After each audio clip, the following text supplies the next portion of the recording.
Idag så ska ni få följa med på en testuppkörning med eleven Hugo. Under uppkörningen så kommer före detta trafikinspektör Rune att högt bedöma och ge sina tankar kring Hugos körning. Hugo tittar över axeln, tittar i speglarna. Hugo kommer att utmanas i bland annat högresskorsningar, villaområde och i backar runt hörn. Kommer han att klara sitt körprov?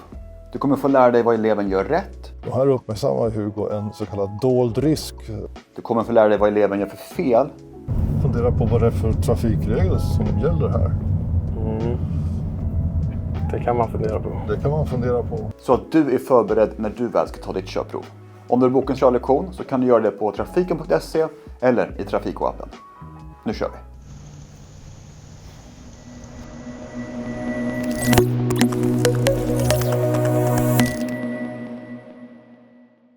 Ja, okej Hugo. Du får gärna ställa frågor också om det är någonting du funderar över. Någonting som du upplever oklart med vad jag säger. Ja. Jag har en viss sträcka i mitt huvud som jag tänker att vi ska åka.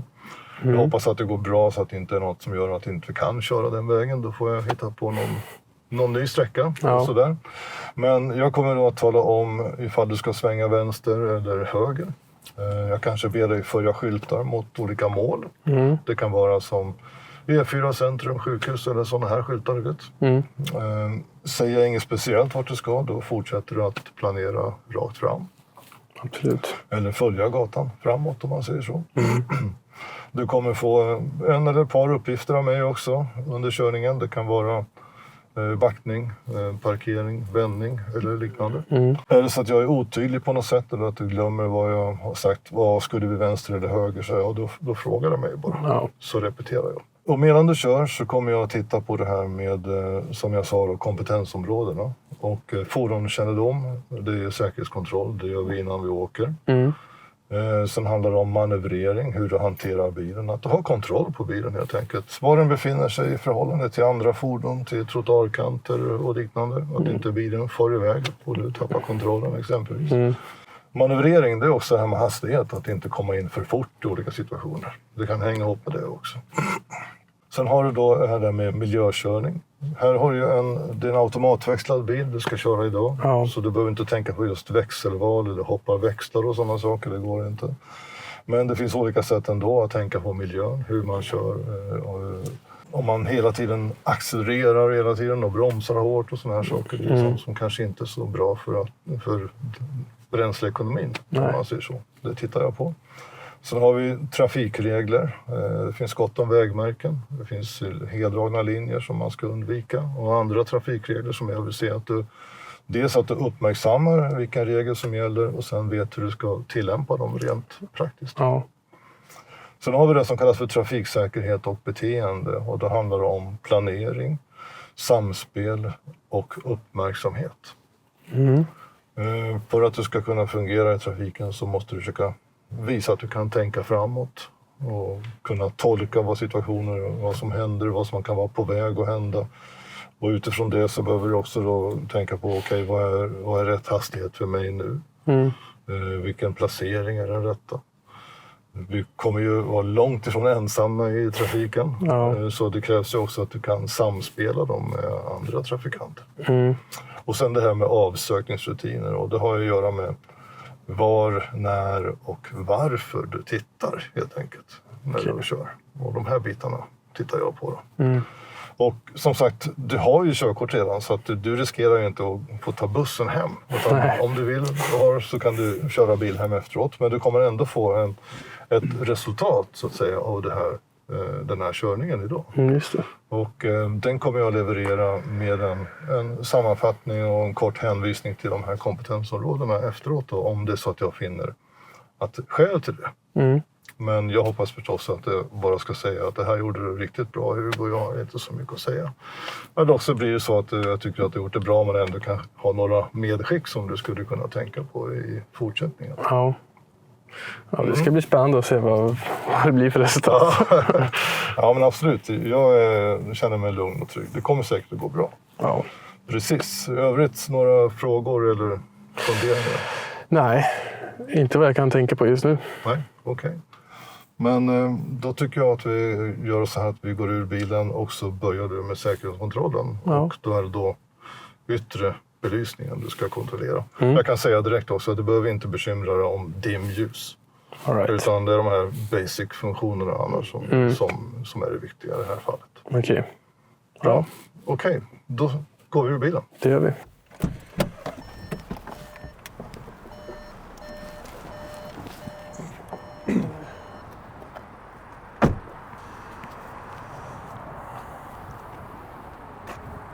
Ja, Hugo håller på nu att göra säkerhetskontroll på belysningen och som inspektör så tittar jag på hur han går tillväga.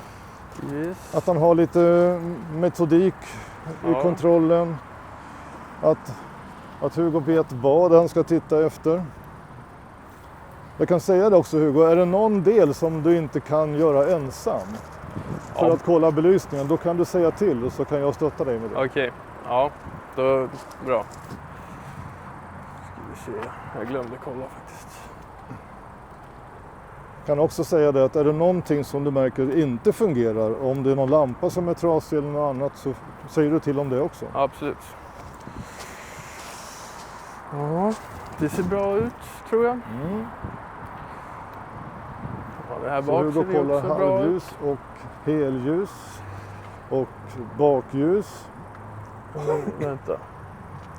Då ska vi se vad mer han kontrollerar. Där har vi den. Vänster blinkers på spegeln och fram. Ja, det ser bra ut. Och bak verkar fungera.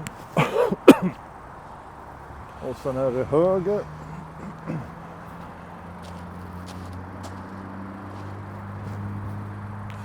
Ja. Det funkar också. Men då testar jag bromsljuset då. Om du kan kolla.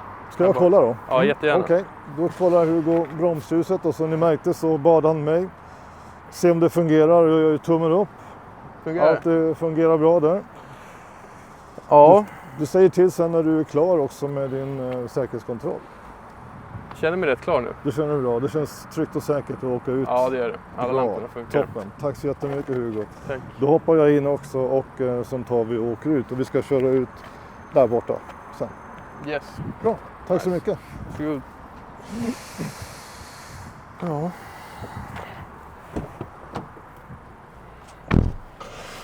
Kan jag också bara tillägga då att Hugo har redan ställt in sin förarmiljö så att han sitter och ser bra så där. Så att den är redan förinställd. Annars är det någonting som också hör till uppkörningen att man ställer in ratt och speglar och stolar och alltihopa så att man sitter och ser bra. Okej. All right. Då kör vi då. åker vi. Okej. Och det enklaste sättet att ta sig ut där borta det är att köra ut åt det där hållet då. Där.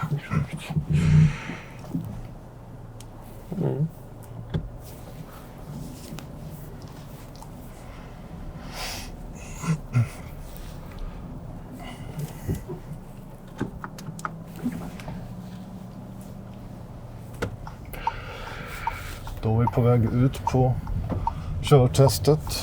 Och som inspektör så tittar jag direkt på hur Hugo använder ögonen redan här i början. Och jag tycker att han har börjat bra, ser sig för ordentligt. Tittar här i korsningen, och det kommer någon på gång och cykelbanan exempelvis. Det ska höger här, ja. Det är det första utfarten. Så på väg in i cirkulation. Ser hur det fungerar här ihop med övrig trafik. Nu ska du ta nästa cirkulation. Då är det första höger, då, det första utfarten. Okej. En del tycker om när man säger höger eller man säger utfarten. Räknar en första, andra och tredje. Så jag kommer att säga både och. Ja, men det... Växla lite grann det här. Så att, det är lika bra. Ja, förhoppningsvis så tydligt som möjligt. Och blir det rörigt så får du säga till. Ja.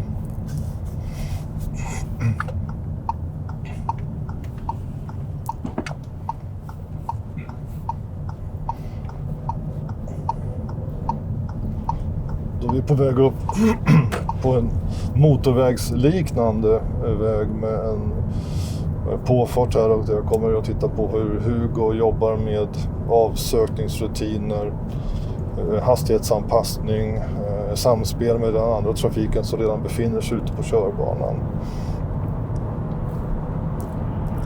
Hugo tittar över axeln, tittar i speglarna och accelererar upp på ett bra sätt. Hanterar situationen bra här.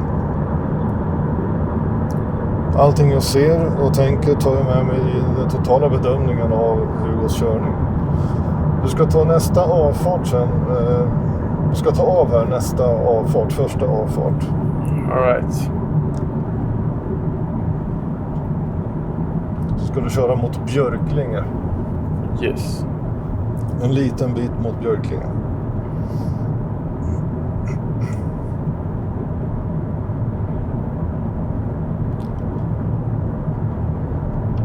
Hugo håller ett bra avstånd till framförvarande trafik. Uppmärksamma att den kommer lite nära och löser det på ett bra sätt. Har vi teckengivningen för avfarten. Liten detalj, man är osäker kanske var den kommer, annars så kan man ju tecken något tidigare. Det skadar inte faktiskt att göra det.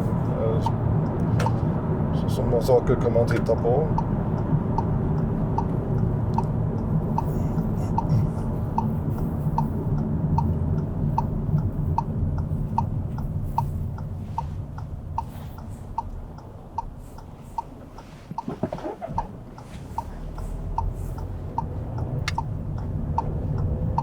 Den här cirkulationsplatsen är skymd med infarten i det, så här är det viktigt att man anpassar hastigheten bra. Det gör Hugo och ser sig för ordentligt. Att det känns tryggt att åka in i cirkulationen med honom.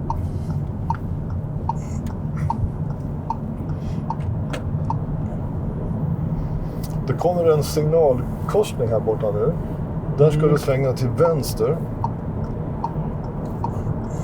Okej. Precis där framme. Ja, precis. Vänster vid signalen där. Då kommer vi in i ett vägarbetsområde. Och här vill jag som inspektör att Hugo ska uppmärksamma det till att börja med. Och anpassa sitt körsätt utifrån de förhållanden som råder här. För här har ju så kallat ett undantag mot den vanliga trafiksituationen.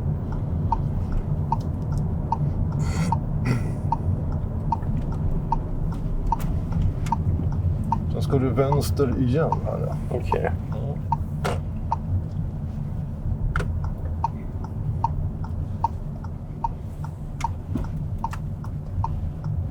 Sen fortsätter du rakt fram här. Yes.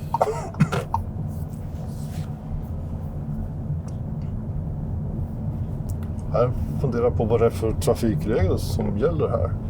Mm. Det kan man fundera på. Det kan man fundera på. Vill du bli en säker förare snabbt? Boka då vår intensivkurs och ta körkortet på 2 veckor med oss. Du bokar det på trafiko.se eller i Trafiko-appen. Efter den här korsningen som kommer så vill jag att du stannar till efter den. Okej. På högersidan ut med kanten. Mm. Så ska jag ge dig en uppgift här i korsningen.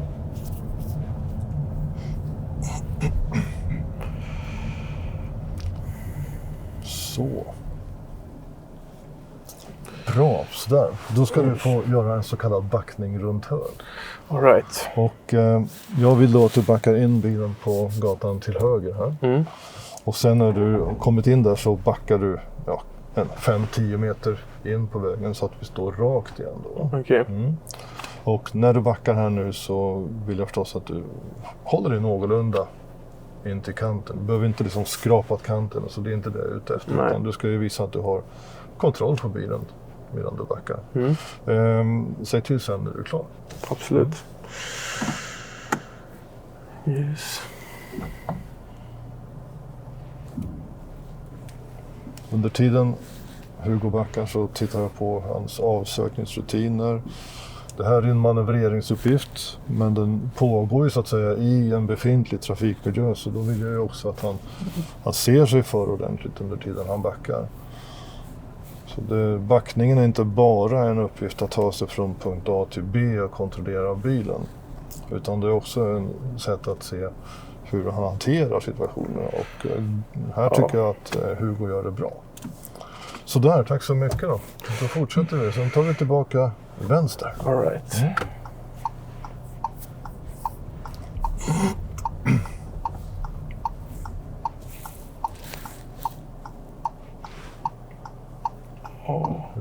tillämpning av trafikregler här nu. Men det är bra att vissa gör det i alla fall. Man får hjälp av andra ibland. Ja, faktiskt. Eller hur? Men det där är lätt att missa alltså. För det känns ju konstigt att jag ska köra ut för de som är på vägen egentligen. Men så är det Du är ju. ju också på vägen. Ja, det är ju.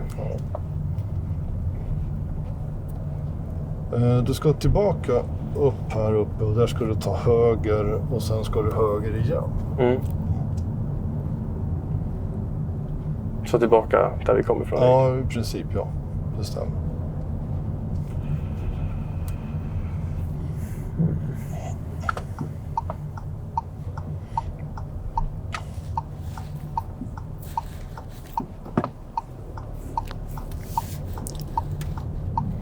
Här är det bra också att Hugo inte bara blåser på, även om det nu är så att de andra har väjningsplikt, så är det ju viktigt att försäkra sig om att de uppmärksammar det och tillämpar det. Så den här tycker jag att Hugo får in några pluspoäng i alla fall. Det är bra.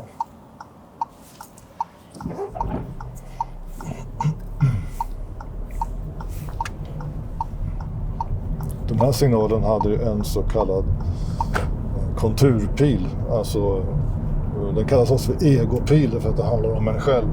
Och då är det ju svängande som har grönt, men de andra som ska rakt fram eller vänster har rött fortfarande. Och det gäller ju att man uppmärksammar det, och Hugo uppmärksammar det bra här. Det fortsätter rakt fram genom cirkulationen, så det blir andra utfarten.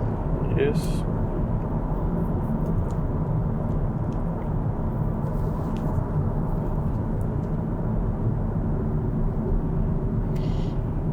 För en cirkulationsplats så tittar jag som inspektör på uppmärksamheten, hur man jobbar med blicken, och observerar om det kommer trafik eller inte. Hur man anpassar hastigheten. Hugo jobbar bra med blicken och uppmärksammar trafiken, tar ner hastigheten men stannar inte eftersom det inte behövdes. Och man kan inte stanna om det inte behövs i en cirkulationsplats.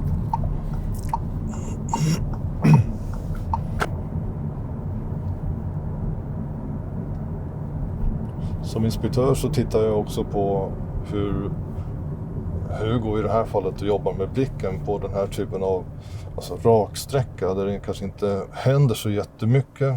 Inga korsande anslutande gator, men man vill även att man ska jobba med blicken på ett aktivt sätt och söka av sidorna bakåt och hela tiden hålla sig ajour med vad som händer runt omkring bilen.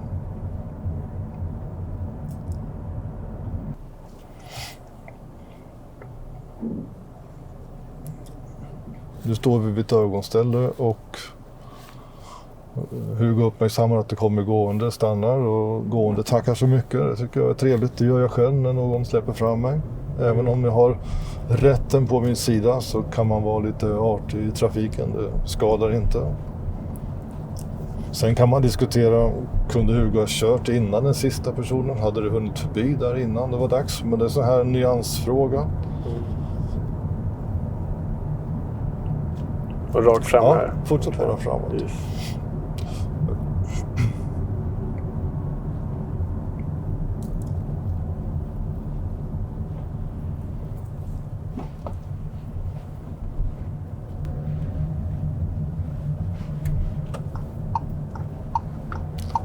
Där framme sen i korsningen med trafiksignalen ska du svänga vänster.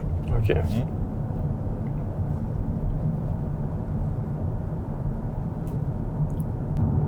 När vi kommer fram till signalen här nu så är den konstruerad på ett visst sätt för att trafiken ska köra utifrån signalerna, och vad jag tittar på här nu, det är ju hur Hugo förhåller sig till signalerna. Vad de innebär för oss, vad de innebär för den andra trafiken, den mötande trafiken, och hur Hugo beter sig i det här läget.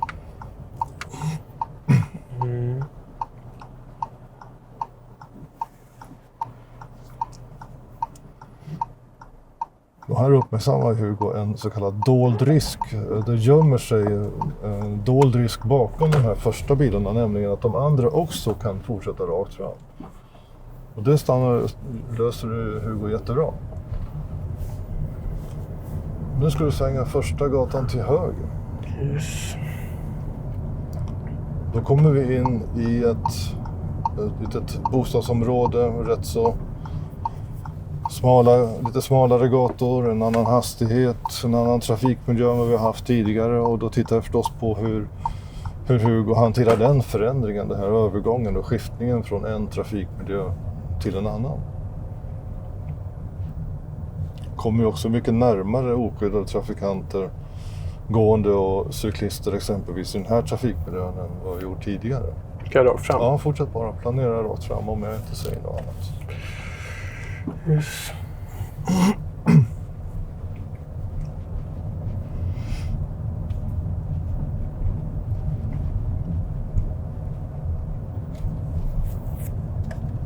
Och vad inspektören tittar på här, det är att den som aspiranten anpassar och varierar sin hastighet utifrån trafikmiljön inom ett sånt här område också. Och här blir ju rakt fram lite snett till höger. Mm.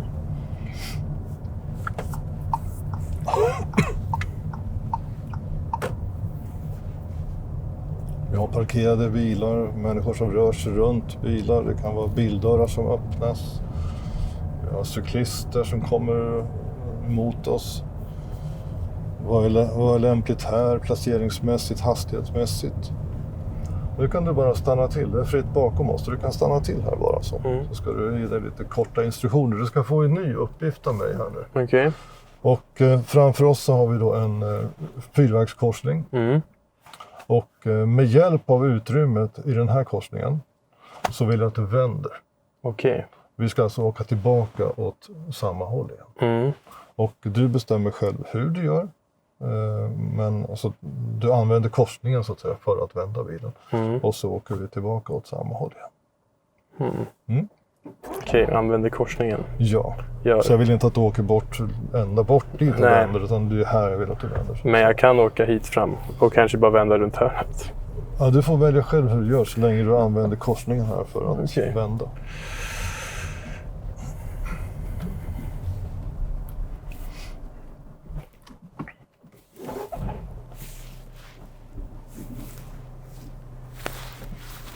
Och just i den här vänduppgiften så tittar jag på hur Hugo samspelar med andra trafikanter, hur han jobbar med blicken, vilket sätt att vända som han använder, vad som är lämpligt eller olämpligt på en viss plats. Och här så blir det nästan som en backning runt hörn igen, vilket funkar alldeles utmärkt.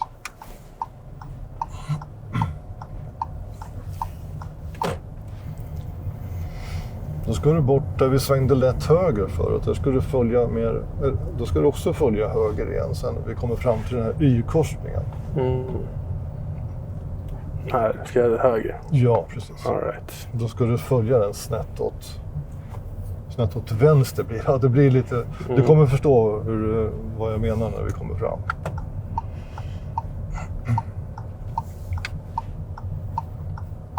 Och här tittar jag förstås på hur Hugo placerar sig, hur han anpassar sin hastighet in mot korsningen, att han uppmärksammar vilka regler som gäller, hur han tillämpar dem.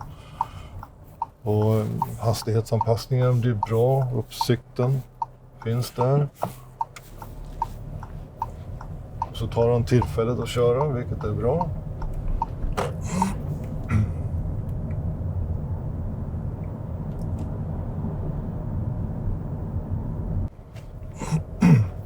Här kommer vi in i en situation där det är grönt ljus. För hur beter sig Hugo här?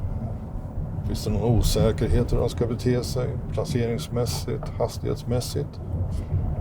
Jag tycker inte att jag såg någon direkt osäkerhet i den situationen.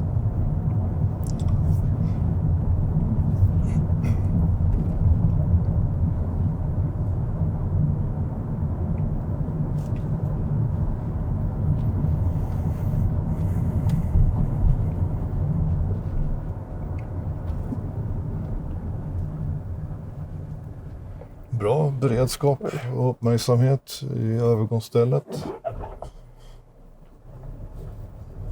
Ska jag hålla höger? Ja, alltså det blir så att säga rakt fram då kan man säga. gatan svänger lite lätt till höger.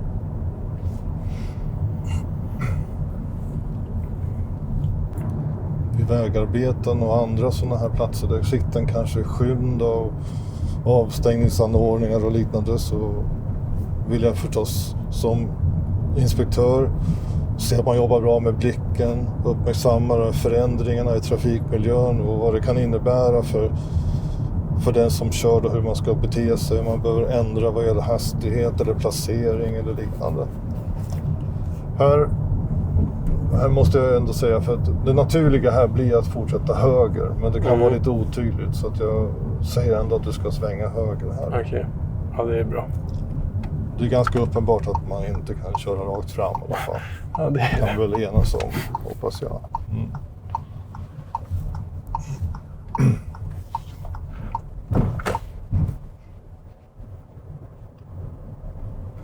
Jag noterade ju att du inte tänkte köra rakt fram, så det kan jag ju...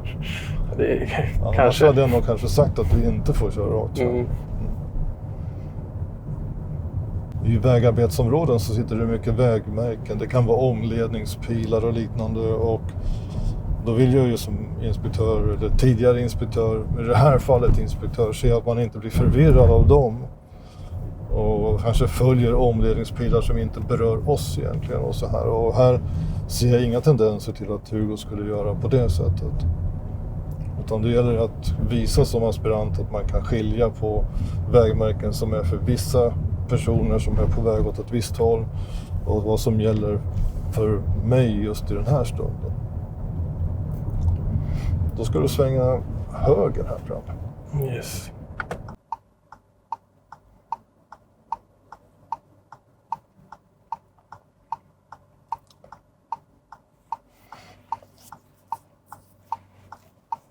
Om man står stilla så här så ska ju aspiranten visa att man ändå är aktiv och söker av vad händer. För att här kan man tänka att det är en dödtid, man kan bara sitta stilla rakt fram, men det är en inspektör vill ju att man, i det här fallet Hugo, inte sitter och sover så att säga. Man får vänta så här länge på att det ska bli grönt. Utan är lite uppmärksam och beredd och se att Hugo jobbar med blicken och är intresserad av vad som händer. För då är man ju också beredd att köra sen när det blir grönt. Annars är det ju så ofta man sitter här, fortsätt bara rakt fram. Att den som kör ofta väntar tills det blir grönt och sen börjar titta vad som händer, om det är okej att köra. Så här vill man ju att man ska jobba aktivt medan man väntar på grönt ljus.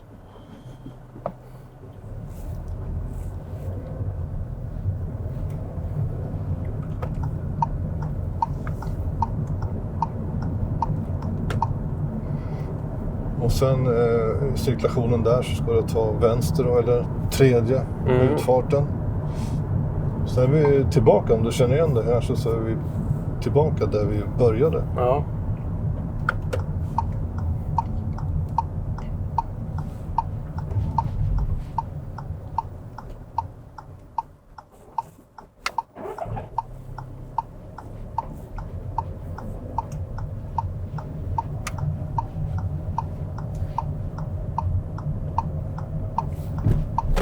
Så då blir det ju vänster igen här. Sen hittar du kanske tillbaka in där vi stod från början. Ja, tack. Kanske gör det. Ja. Och blir det inte exakt just den rutan, så rutan bredvid spelar det ingen roll egentligen. Så att bara du ställer dig typ här upp.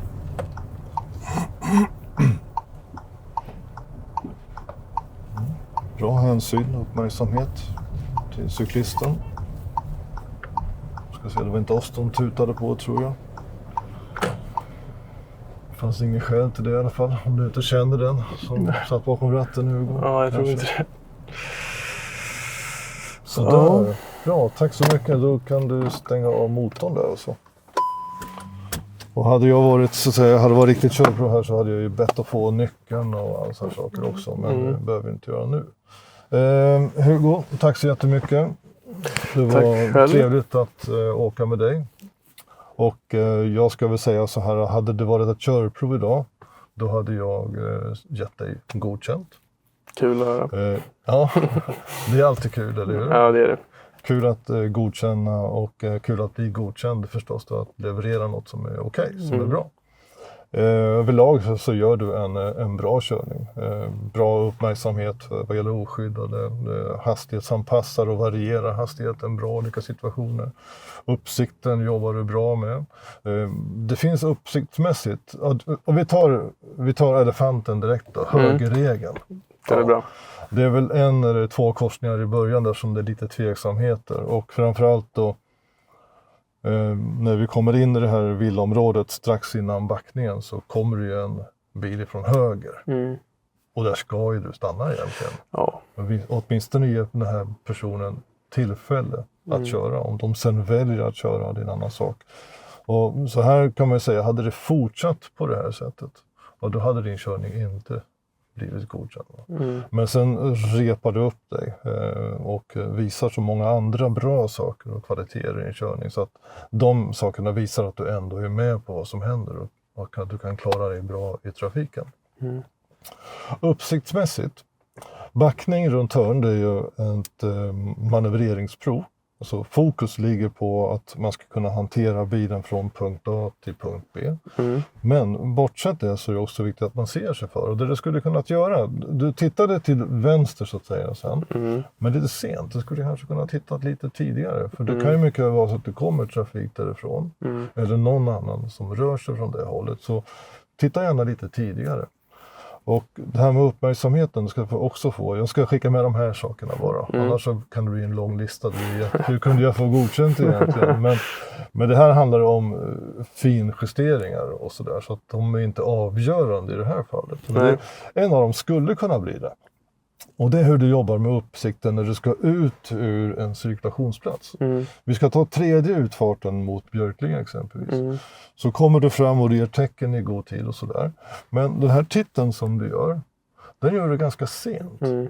Och det betyder att skulle det vara någon som är på väg förbi dig, då skulle du kunna få problem. Nu är det ju aldrig någon som är förbi oss, så att jag kan inte bedöma utifrån en situation som aldrig händer. Men är det någon då, så exempel, det kanske är, nu börjar motorcyklister och så vidare gå i det, och så att det är inte så många ute. Men andra tidsperioder så kommer det andra, kanske snabbare fordon som vill komma förbi dig på utsidan. Och om du inte tittar tidigare, då finns det risk att du ställer till det för dig och för andra. Så det är sådana förbättringstips som du kommer att tjäna hur mycket som helst på. Just när det gäller körning i cirkulationsplatser och körfältsbyte i cirkulationsplatser. Så titta innan du gör tecken.